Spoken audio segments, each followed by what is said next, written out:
سلام خوتي وخواتاتي، كنتمنى تكونوا بخير وعلى خير ويلقاكم هذا الفيديو في احسن الاحوال وصحه جيده. مرحبا بكم معايا في فيديو جديد على قناتي وقناتكم غزال شانيل.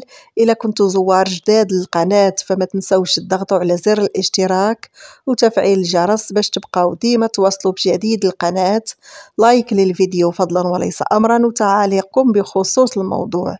فؤاد قبيبو يفاجئ ابتسام باطمة بهدية ثمينة، فخليكم معايا باش تعرفوا التفاصيل. تلقت الموديل المغربية ابتسام باطمة هدية ثمينة من قبل زوجها مهندس الديكور فؤاد قبيبو تزامنا مع اليوم العالمي للمرأة الذي يصادف 8 من شهر مارس من كل سنة. ووثق فؤاد قبيبو بالصوت والصورة عبر حسابه الخاص بموقع التواصل الاجتماعي انستغرام لحظة اقتنائه سوارا من ذهب لزوجته ابتسام باطمة. وظهرت ابتسام باطمة في الفيديو وهي مبتسمة أثناء استلامها الهدية من قبل زوجها الذي أرفق الفيديو بتعليق يوم امرأة سعيد.